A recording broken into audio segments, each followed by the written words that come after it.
muitas vezes, e isso eu tenho até uma lembrança muito legal, uma conversa com uma psicóloga, né, ah, do esporte, que eu dizia assim, poxa, o que eu entendo da escola americana é a repetição. Então, você repete muitos treinos.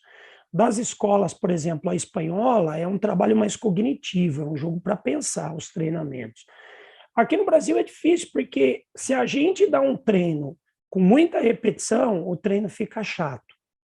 Se a gente dá um treino para pensar, vamos dizer assim, o treino fica difícil, porque não é costume. Então, eu preciso de alguma situação motivante, né?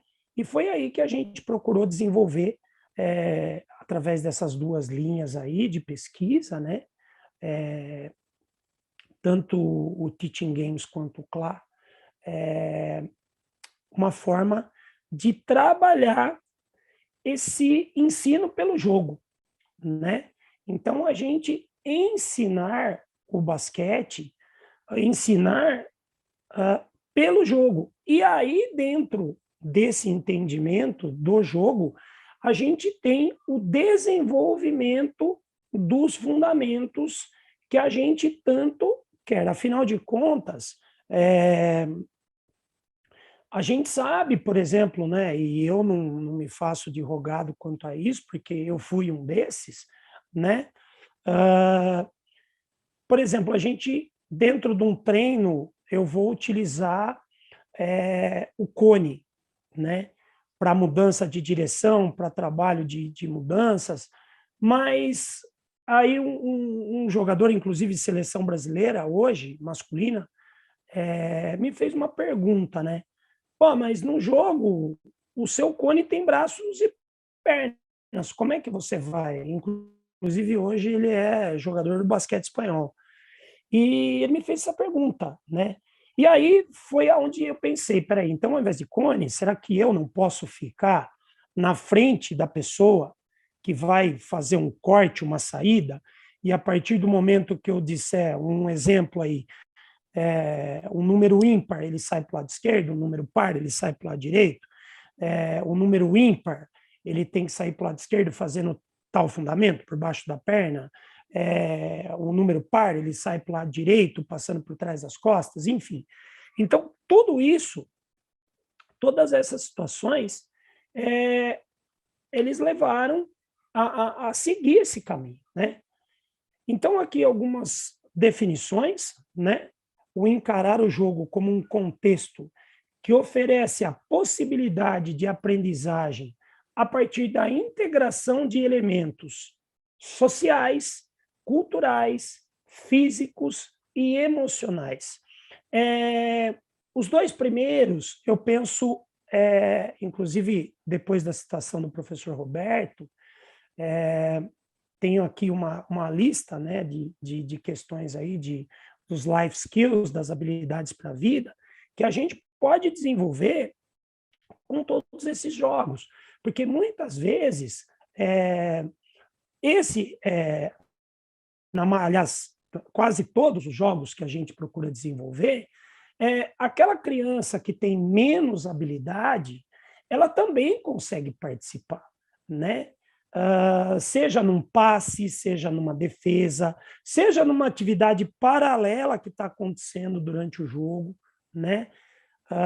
Então, essa inclusão, vamos dizer assim, na pessoa, faz com que, de repente, ela não vá ser uma ótima jogadora de basquete, um ótimo jogador de basquete. Mas tudo isso nós vai incluir as habilidades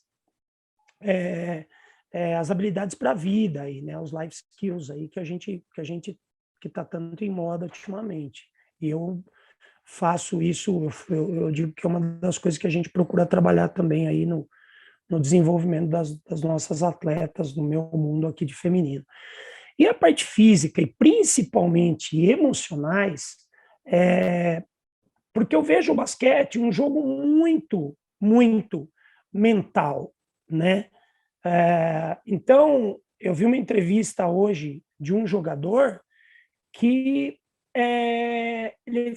de um jogador da NBA, lógico que é um mundo diferente, um planeta diferente, onde ele diz que ele, voltando de lesão aí agora, 2 lesões que fizeram fora por 3 anos, e ele diz que ele pode, o forte dele é o arremesso 3 pontos, então, que ele pode continuar, ele pode errar 10 seguidas, ele pode errar 100 bolas em seguidas, que ele vai continuar fazendo o que ele ama, que são os arremessos de 3 pontos, né? Então, eu acho que esse tipo de jogos, ele aproxima muito mais do aluno entender do porquê que ele vai precisar da repetição. E aí sim, o treinamento analítico, né? As filas, as repetições. Gente, é assim, eu não digo para vocês que eu sou completamente contra, que eu não uso treinos analíticos. Eu uso treinos analíticos, né? Principalmente eu tenho um grupo que eu comecei a dar treino com 17, eles tinham 17 anos. Então, eu não venho de uma formação comigo nesse esquema dos jogos. Então, alguma coisa, elas têm que ter o treino analítico, né? Porque muitas vezes, quando a gente coloca essa situação dos jogos, muita gente entende como uma brincadeira, um aquecimento, enfim. Devagar a gente teve que implementar isso daí, associando com outras situações de vídeos e tudo mais, né? Para que a gente conseguisse ter das nossas atletas outros olhares, né? Para essa questão aí. Ao jogar, a criança aprende a lidar com os companheiros, com os adversários, com situações de adversidade que requerem inteligência e criatividade para serem solucionadas. Aprende a importância das regras, a necessidade de conviver com as diferentes emoções que o jogo ocasiona, do professor Roberto Paz, nosso Robertão aí no ano 2001. Com tudo isso, a gente tem várias habilidades aí que a gente consegue desenvolver em todos os que participam, e não somente nas iniciações, né? Mas também na fase de treinamento. E aí eu digo, gente, dou muito exemplo da minha equipe, né? A minha equipe, com o retorno ano passado de pandemia, treinava 3 vezes por semana, né? Muito pouco. Mas com uma questão de volta, de pandemia, e principalmente com essa ambientação de treinador, né? Uma mudança de treinador que estava ocorrendo e tudo mais, né? E então eu acho que essa parte aí me faz também, talvez aí, né, André, um tema para outras lives, né? Sobre a linguagem do treinador também. Como que o treinador vende esse peixe, né? Para tudo isso, a linguagem do treinador. Não só o falar sobre a quadra, mas sobre demais assuntos, enfim. E aí, quanto a isso, a gente consegue desenvolver, dentro das habilidades vitais que o jogo nos proporciona, né? A liderança, o trabalho em equipe, a lealdade, a empatia, resiliência, criatividade para a resolução dos problemas aí que os próprios jogos eles pedem, né? O pensamento crítico, né? Da situação em si, ou o pensamento autocrítico, que dentro do jogo de basquete eu também considero muito importante nas tomadas de decisões aí, e na inteligência emocional. Percebe muitos, eu ainda mais que trabalho, nada contra as mulheres, tá, gente? Por favor, não vai amanhã todo mundo ligar para o André, pô, Jair não gosta de mulher, não gosta do basquete feminino, trabalho com basquete feminino há 30 anos. Muitos desses cabelos brancos aqui que eu tenho foram as mulheres que me deram, minhas atletas. Brincadeira.